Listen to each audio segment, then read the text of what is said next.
Magandang umaga na naman po sa inyong lahat. Ito po si Dr. Jeff Ho. Okay, napaka-importante po kasi yung tulog natin. Napaka-importante po na dapat maaga po tayo matulog at mahaba po yung tulog natin. No?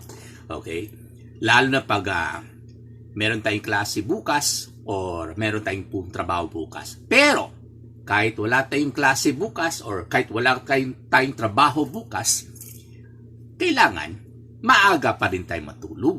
Araw-araw yan, dapat parehong oras sana para hindi po masisira yung tulog ninyo. Kasi po, kadalasan sa mga estudyante or mga trabahante, sasabihin nila wala naman klase bukas ma.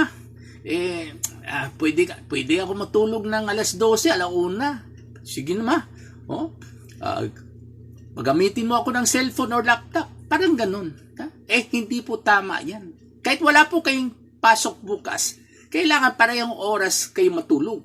From Monday to Sunday, dapat parehong oras. Bakit po? Kasi po, meron tayong sleep program. Yung sleep program natin, ayan, kanino na naman yan galing?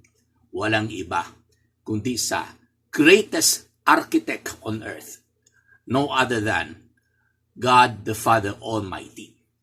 Built-in na naman yung ating sleep program. Katulad ng immune system natin. Natural immune system. Yun ang tawag natin na immune system na binigay ng Panginoon sa atin. Yung artificial or acquired or rather artificial immune system, yun po ay galing sa pagbakuna. Kaya ang tawag natin yan ay artificial immune system. Anyway, balik po tayo sa tulog. Okay? So, kailangan po tayo matulog sa tamang oras at sa parehong oras para yung sleep program natin hindi po masisira. Okay? At kadalasan po, dapat matulog na po tayo mga alas 7. Kaya po, binaba ng Panginoon yung araw, sun, alas 5 o alas 6 at pinalitan niya ng buwan at bituin para po magiging madilim at medyo malamig at hindi na po mainit dahil wala na po ang araw. So, automatic, kahit hindi po ito nakasulat sa Biblia, tayo pong lahat, kayong mga estudyante dyan, lalo kayo nagsa-cellphone palagi, hanggang hating gabi, kailangan matulog na po tayo pagkatapos ng hapunan. About 7 o'clock. At kinabukasan, pagising natin, alas 6, alas 7, o alas 5, kahit alas 5, nakatulog na tayo ng 10 oras. Malakas ang ating immune system. Okay?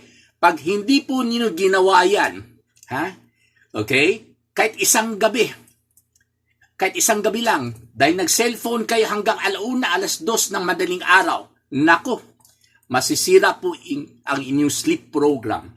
At baka po, hindi na kayo makatulog balik sa tamang oras o sa parehong oras kinabukasan. Okay? Kaya wag mo natin sirain ang ating sleep program na binigay ng Panginoon sa atin. Kasi po, katulad ng sinabi ko, napaka-importante po yung pagtutulog ng maaga at sapat na tulog. Kasi po, ito po number 1 dahilan na magbibigay ng malakas na resistensya sa atin or na malakas na immune system natin. So, ulitin ko po, araw-araw, dapat po, parehong oras tayong matulog, mag-umpisa na magtulog.